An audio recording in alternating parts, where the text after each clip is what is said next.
kembali lagi sama saya, Wayan Suprianta.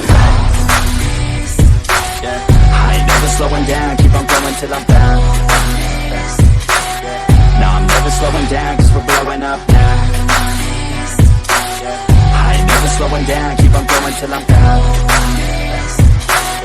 No, I'm never slowing down, cause we're blowing up now. Points like a weapon, attack with no. Seperti biasa, hari ini saya lagi kunjungan di salah satu owner grupnya dari CDSI, itu di WBC Group Goa, Sulawesi Selatan ya. Kebetulan langsung dengan ownernya Pak Hendira Cipta Hutagaul. Oke ya, oke, luar biasa Pak Hendira. Assalamualaikum Pak. Waalaikumsalam. Oke, luar biasa ya. Oke, saya mau cerita sedikit dengan Pak Hendira. Pak Hendira ini adalah teman seperjuangan saya mengikuti pelatihan kewirausahaan di Cobra Group Indonesia. Beliau hari ini sukses jalankan dan kembangkan bisnisnya di Goa, Sulawesi Selatan. Dan kita mau curi apa sih kunci sukses beliau ini? Oke ya, keren. Tapi sebelum Bapak berbagi kunci sukses, ada 3 pertanyaan saya Pak yang saya mau sampaikan, yang mau saya tanyakan sama Bapak. Itu pertama tentang latar belakang dulu Pak. Ya. Bapak dari mana sih asal muasalnya ini, kok jauh-jauh gitu? Nama Hutagaul itu kalau tidak salah orang Medan itu. Orang Medan. Orang Medan. Batak ya, Batak itu Sumatera, oke. Horas ya, Horas Medan, Horas Bah ya, oke. Latar belakang Bapak dari mana? Kok bisa ketemu dengan CDSI? Habis itu kunci sukses Bapak apa? Habis itu motivasi buat anak-anak yang lagi berjuang seperti kita dulu. Oke ya, silakan Pak Hendira. Oke, terima kasih Pak Wayan. Ya, saya Hendira Cipta. Ya, asli saya guys. Ya, aslinya dari Sumatera, dari Medan. Ya, saya terlahir dari anak seorang petani. 9 orang bersaudara. Saya anak ke-7. Ya, saya tinggalkan kampung saya cuma satu alasannya. Kenapa? Karena kalau saya lama-lama di kampung pasti nasib saya seperti bapak saya. Pasti jadi petani juga. Makanya saya pergi merantau.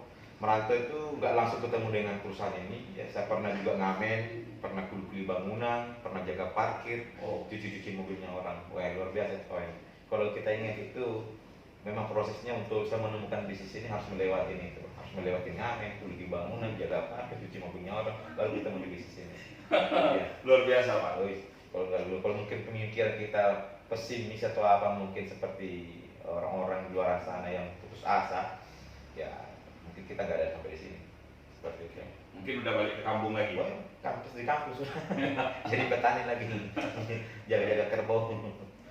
Gitu ya. Iya. Jadi latar belakang beliau ini ternyata dari anak seorang petani. Ya.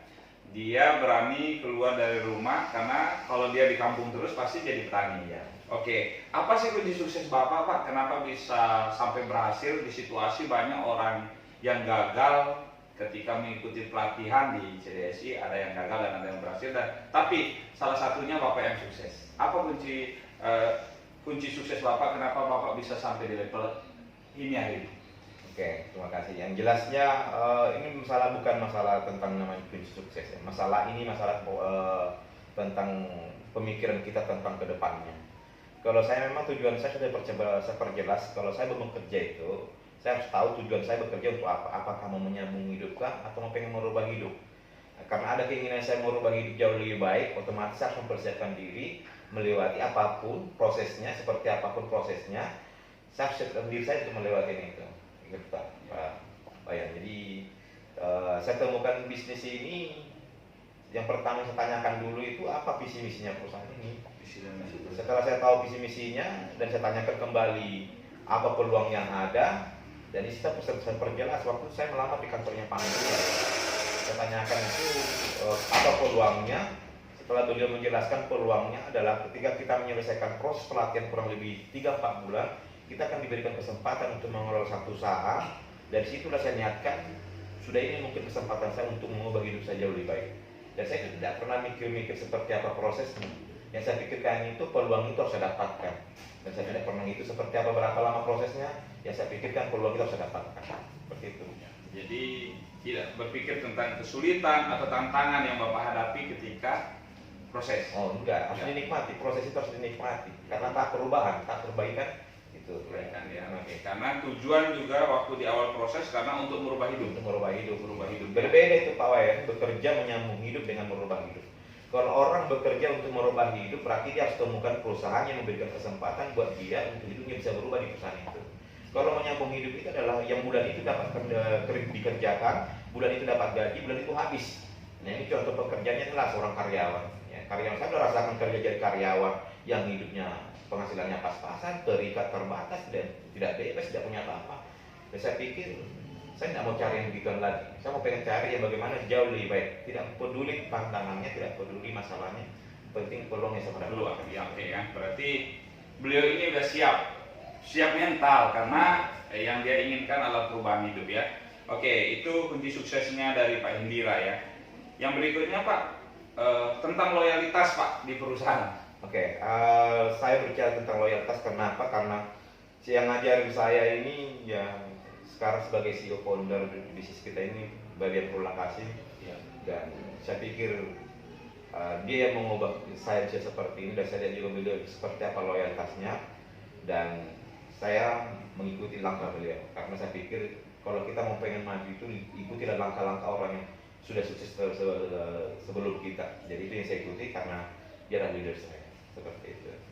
Tidak termakan iming-iming yang menawarkan satu buah hal yang luar biasa gitu. Wah sering sekali itu ditawarin, kadang di WA dia apa begini pengen begini. Saya bilang saya bukan tipe manusia pengkhianat ya. Kenapa? Karena saya tahu asal susah dari mana. Sebesar apapun iming-iming di luar sana, saya pastikan itu nggak bakalan saya dapatkan seperti yang ada di bisnis ini. Ya, kalau mereka itu hanya modal iming-iming doang gitu. Dan saya tidak pernah percaya seperti itu. Percaya seperti itu ya. Oke, itu yang membuat Bapak komitmen sampai hari ini bersama. Ya, bersama Pak Murulang, sama sama CDSI. CDSI. Oke ya. Dan CDSI ini yang merubah hidup saya dari biasa-biasa menjadi orang luar biasa. Ya, anak seorang petani. Ya. Kalau kita pikir dari kampung ya, yang tidak punya apa-apa, ternyata bisnis ini bisa mengubah kita menjadi orang luar biasa. Seperti itu. Sama dong Pak. Oke, sekarang gini, sama anak petani ya. Oke, begini Pak. Hari ini banyak anak-anak yang lagi berproses juga kewirausahaan termasuk di WBC, Iya. termasuk di BGI dan di grup CDSI semua. Apa motivasi Bapak untuk mereka sehingga mereka juga bisa berhasil seperti Bapak? Oke, teman-teman ya semua mungkin satu yang saya berikan sedikit masukan ketika kita menentukan kemana hidup kita. Kalau kita ada keinginan seperti yang saya bilang tadi, ada keinginan kita untuk merubah hidup, berarti kita harus mempersiapkan hidup kita merubah. Kita harus ubah pola pikir kita harus mengubah cara bergaul kita harus mengubah mentalitas kita. Kenapa? Karena kita mau mendapatkan perubahan.